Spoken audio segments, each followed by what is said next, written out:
Marzo 1919. Jenny levantó la cabeza y aguzó el oído.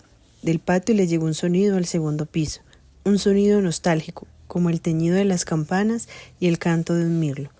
Le vinieron a la memoria los sábados de su infancia, los destellos en el agua del bidón que utilizaban para recoger la lluvia, las bayas blancas de los groselleros que crecían junto a la pared trasera del patio, el olor del bizcocho que horneaba su madre para el domingo, su padre, que había llegado del despacho y silbaba suavemente mientras se aflojaba la corbata y se desabrochaba el cuello de la camisa.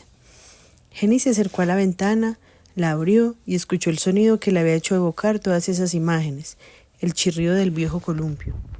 Faltaba mucho para el verano. El niño que estaba subido en el columpio llevaba polainas de punto vasto y un abrigo corto.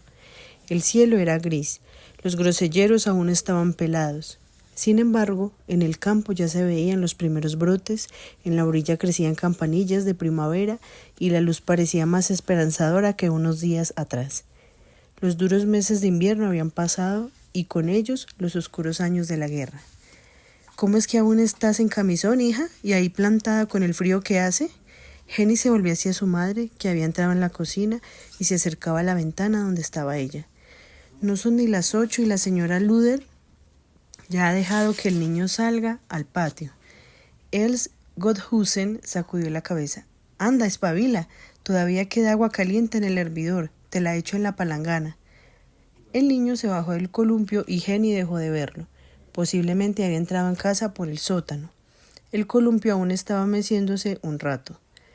Jenny se apartó de la ventana y fue al fregadero con la palangana esmaltada. Dejó correr el agua fría sobre la caliente del hervidor y corrió la cortina de tieso algodón blanco, cuyos bordados deshilados se arrastraban por el suelo de linóleo.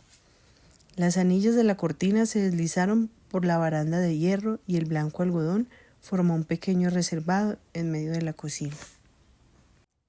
La barra de hierro la había llevado su padre poco después de que Jenny cumpliera 12 años.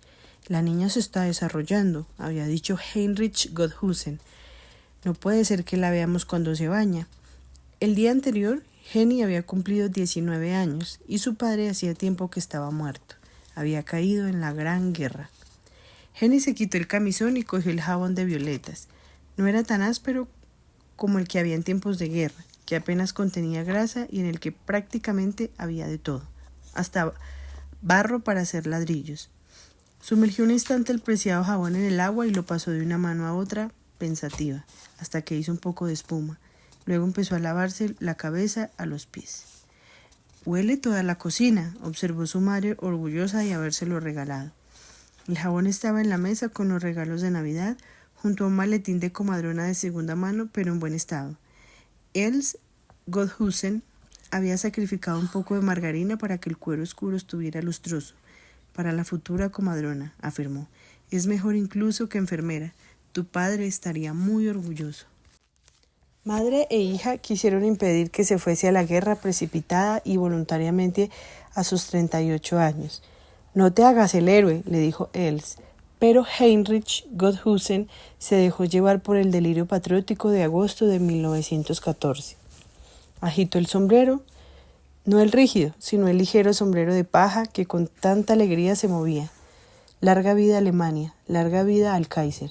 La banda tocaba, en los cañones de los fusiles había flores. Se fue a la guerra. Murió y lo enterraron en suelo polaco, en Masovia. El segundo batallón del regimiento de reserva ya estaba en el frente oriental en septiembre. La guerra es el infierno, escribió Heinrich a Els, pero de eso Jenny no sabía nada. Me dio la impresión de que Kate te tenía un poco de envidia por el maletín, comentó Els. A ver con qué bolsa aparece en la Finkenau. Aunque lo raro es que la hayan cogido. La verdad, con lo descuidada que es, me di cuenta nada más verla, de que no llevaba las uñas muy limpias. ¡Basta, mamá!, pidió Jenny tras la cortina. Su mejor amiga de la infancia había dudado a la hora de solicitar también un puesto de aprendiza. Ser comadrona en la Finkenau, que desde hacía 5 años se consideraba una de las mejores casas de maternidad de todo el estado, le parecía demasiado ambicioso a Kate, que ayudaba en una casa de beneficencia. La conoces desde que tenías 6 años, pero a veces pienso que no te cae bien. Cogió el camisón que había dejado en la barra. Puedes salir desnuda tranquilamente, con tu madre no debería darte vergüenza y en la cocina no hace frío. Jenny descorrió la cortina y apareció con el camisón puesto. ¿Has oído lo que te he dicho?, preguntó Jenny. ¿Acaso no fui al sótano a por la última botella de vino del rin de tu padre para beberlo contigo y con Kate? ¿Eso significa que ahora te cae bien? La madre de Jenny se tomó su tiempo antes de contestar. Me cae bien, dijo al cabo de un rato. Lo que pasa es que tú eres más elegante. A tu madre le falta un tornillo, había comentado Kate el día anterior por la tarde al despedirse de Jenny en la puerta de su casa. Y de lo cabezota que es en temas de política, mejor no digo nada.